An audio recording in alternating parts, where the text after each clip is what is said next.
क्या आप जानते हैं, मनुष्य योनि हर आत्मा को नहीं मिलती। गरुड़ पुराण कहता है कि कुछ आत्माएं लाखों जन्मों के बाद भी इस शरीर के योग्य नहीं बन पाती। तो फिर आप यहां क्यों हैं? क्या ये सिर्फ संयोग है या आपके कर्मों का हिसाब? कुछ लोग पैदा होते ही दुख क्यों झेलते हैं और कुछ सब कुछ पाकर भी खाली क्यों रहते हैं? यह कहानी डराने के लिए नहीं है, ये आपको जगाने के लिए है। वीडियो अंत तक देखिए, क्योंकि मनुष्य योनि मिलने का रहस्य आपकी सोच बदल सकता है।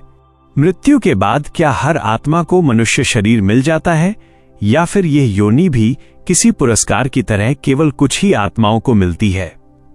गरुड़ पुराण कहता है कि मनुष्य योनि कोई साधारण जन्म नहीं है।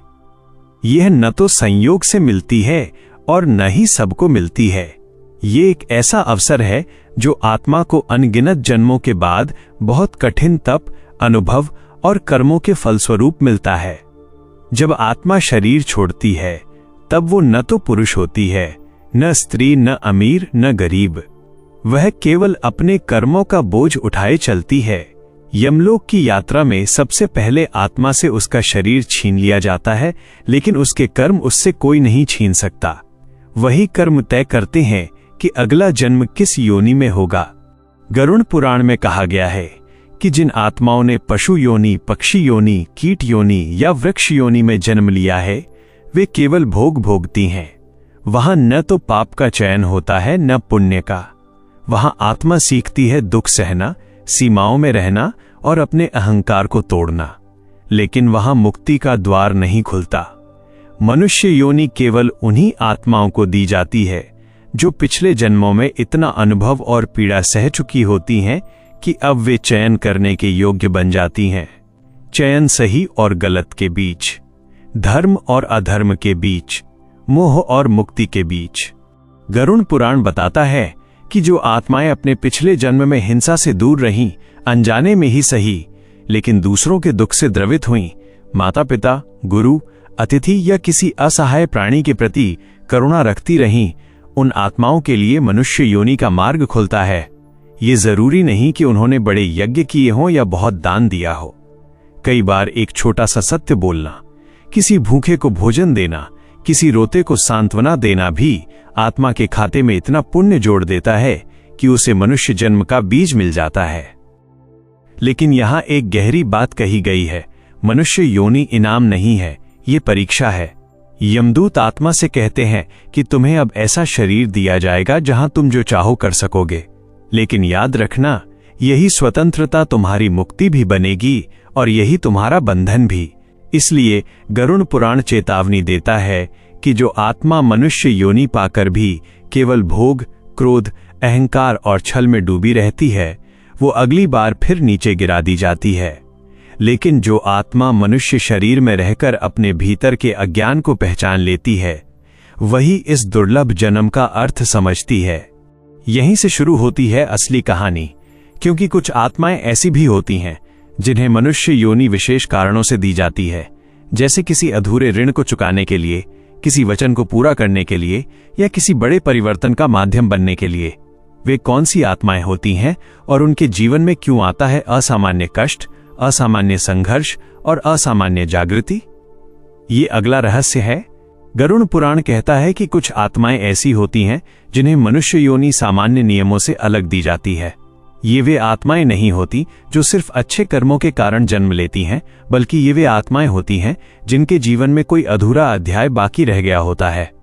यमलोक में जब आत्मा अपने कर्मों के लेखे के सामने खड़ी होती है, तब कई बार उसका पलड़ा न पूरी तरह पुण्य की ओर झुकता है, न पूरी तरह पाप की ओर। ऐसे में यमराज कहते हैं कि इसे अभी निर्णय नहीं दिया जा सकता, इसे फिर मनुष्य योनि दी जाए।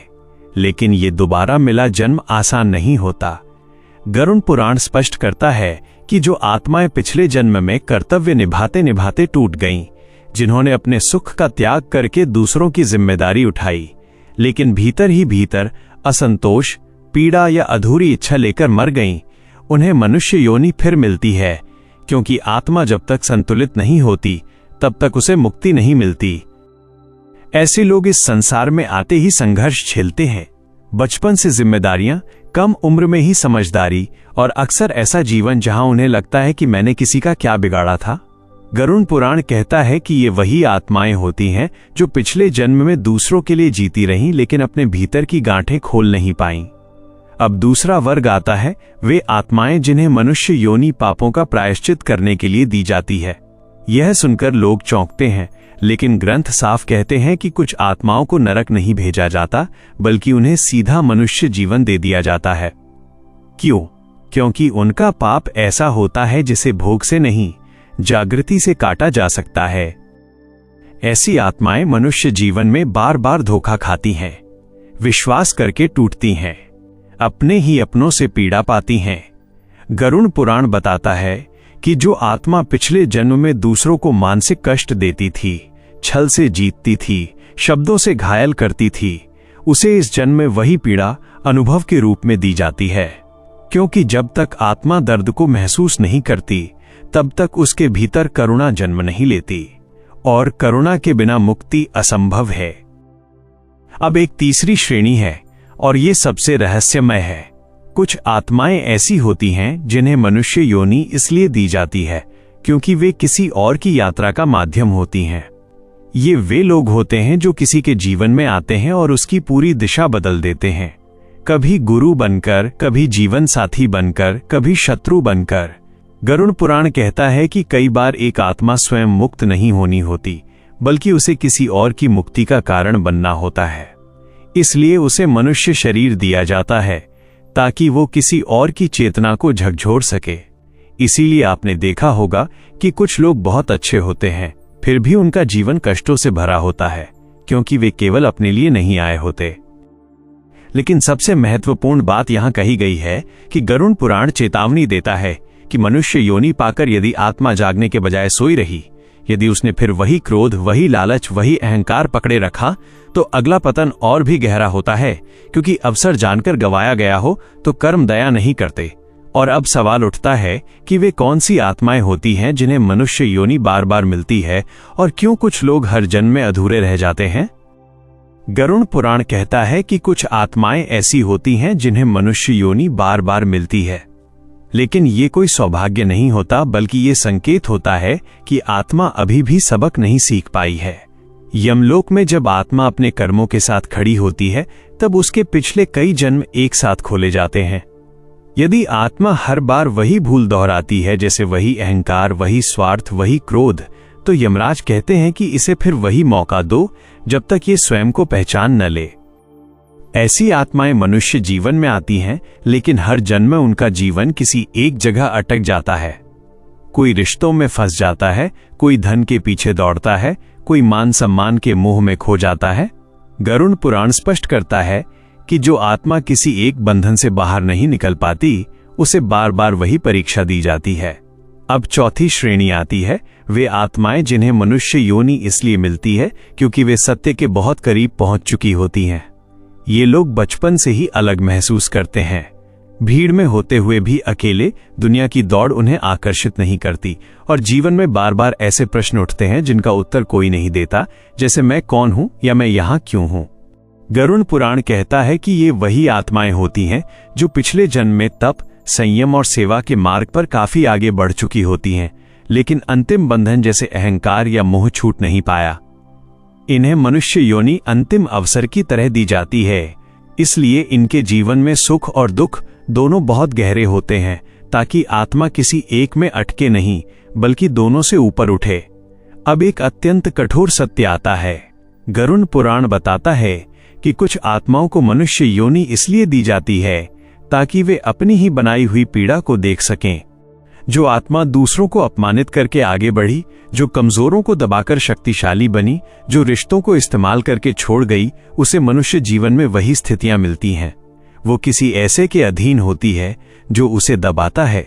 वो ऐसे रिश्ते में फंसती है जहां उसे सुना नहीं जाता। वो ऐसे हालात में होती है जहां उसकी कोई नहीं सुनता। गरुड़ पुराण इसे कहता है प्रतिबिंब कर्म। जो दिया वही लौटता है, और यहीं से मनुष्य जीवन सबसे बड़ा शिक्षक बनता है। लेकिन ध्यान दीजिए कि इन आत्माओं को भी मनुष्य योनि मिलती है, क्योंकि अभी उनमें सुधरने की संभावना बाकी होती है। जब ये संभावना खत्म हो जाती है तब आत्मा को नीचे की योनियों में भेज दिया जाता है। अब सबसे गहरा प्रश्न कि क्या हर मनुष्य आत्मा को मुक्ति मिल सकती है या कुछ आत्माएं इस चक्र में हमेशा फंसी रहती हैं? गरुड़ पुराण इस पर कहता है कि हर मनुष्य आत्मा को मुक्ति मिल सकती है, लेकिन हर आत्मा मुक्ति चाहती नहीं।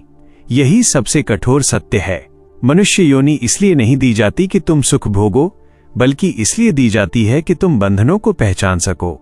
लेकिन अधिकतर आत्माएं पहचानने के बजाय उन्हीं बंधनों को अपनी पहचान बना लेती हैं, जैसे धन मेरा है, रिश्ता मेरा है, अपमान मेरा है, सफलता मेरी है। गरुड़ पुराण कहता है कि मेरा शब्द ही सबसे मजबूत रस्सी है जो आत्मा को बांध देती है। अब पांचवी श्रेणी आती है, वे आत्माएं जिन्हें मनुष्य योनि इसलिए दी जाती है ताकि वे दूसरों को जगाएं। ये लोग समाज में अजीब लगते हैं, सवाल पूछते हैं, परंपरा पर प्रश्न करते हैं और अक्सर विरोध झेलते हैं। गरुड़ पुराण बताता है कि ये वे आत्माएं होती हैं जो पिछले जन्म में सत्य के मार्ग पर थीं, लेकिन उनके भीतर करुणा अधूरी थी।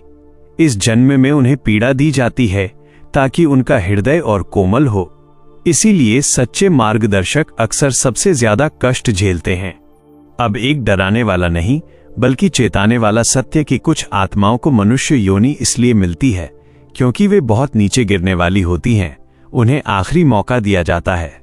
गरुड़ पुराण कहता है कि यदि आत्मा बार बार हिंसा, नशा, छल और स्वार्थ में डूबी रहे तो उसे पहले मनुष्य बनाकर स्वयं को देखने दिया जाता है। यदि वो तब भी नहीं जागती तो अगला जन्म मनुष्य नहीं होता।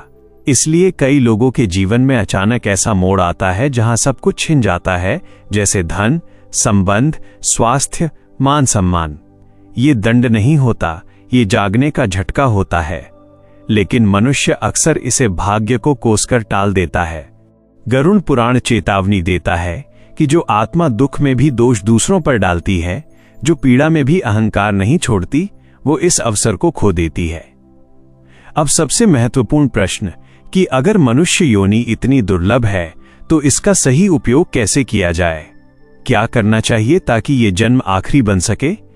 गरुड़ पुराण कहता है कि मनुष्य योनि मिलने के बाद आत्मा के सामने केवल 3 ही मार्ग होते हैं। पहला मार्ग पुराने कर्मों को दोहराना, वही क्रोध, वही मोह, वही तुलना, वही स्वार्थ। ऐसी आत्मा जीवन भर संघर्ष करती है और अंत में फिर उसी चक्र में लौट जाती है।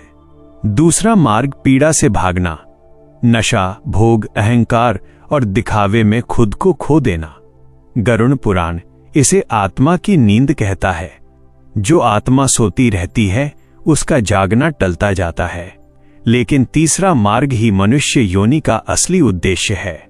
गरुड़ पुराण कहता है कि जो आत्मा अपने दुख के लिए दूसरों को दोष देने के बजाय अपने भीतर झांकना शुरू कर देती है, जो ये समझ लेती है कि हर परिस्थिति उसे तोड़ने नहीं जगाने आई है, वही आत्मा इस जन्म को बदल देती है। ऐसी आत्मा धीरे धीरे 3 काम करती है।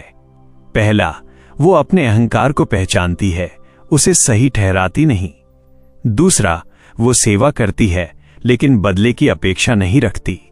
तीसरा, वो हर रिश्ते, हर अनुभव को अस्थाई मानकर जीती है। गरुड़ पुराण कहता है कि जिस दिन आत्मा ये समझ लेती है कि मैं ये शरीर नहीं हूं, मैं ये नाम नहीं हूं, मैं ये पीड़ा भी नहीं हूं, उसी दिन मनुष्य योनि सफल हो जाती है। यही कारण है कि कुछ लोग साधारण जीवन जीते हुए भी शांति में रहते हैं और कुछ लोग सब कुछ पाकर भी भीतर से खाली होते हैं। अब अंतिम चेतावनी। गरुड़ पुराण कहता है कि मनुष्य योनि पाकर यदि आत्मा केवल दोष देखती रही, यदि उसने किसी को माफ नहीं किया, यदि उसने अपने भीतर की कड़वाहट नहीं छोड़ी, तो ये जन्म भी व्यर्थ चला जाता है और अगला अवसर पता नहीं कब मिलेगा। इसलिए ये कथा डराने के लिए नहीं थी, यह आपको याद दिलाने के लिए थी कि आप यहाँ संयोग से नहीं हैं। आपका जन्म किसी भूल का परिणाम नहीं है। आप यहाँ इसलिए हैं क्योंकि आपकी आत्मा कुछ सीखने आई है। अगर ये संदेश आपको भीतर तक छू गया हो, अगर कहीं आपने खुद को इसमें महसूस किया हो, तो इसे सिर्फ सुनकर मत छोड़िए। चैनल को सब्सक्राइब कीजिए, वीडियो को लाइक कीजिए, अपनी भावना कमेंट में लिखिए और इसे शेयर कीजिए, क्योंकि हो सकता है किसी और की आत्मा को भी यही संदेश चाहिए हो। क्योंकि मनुष्य योनि दुर्लभ है और जागने का समय अभी है।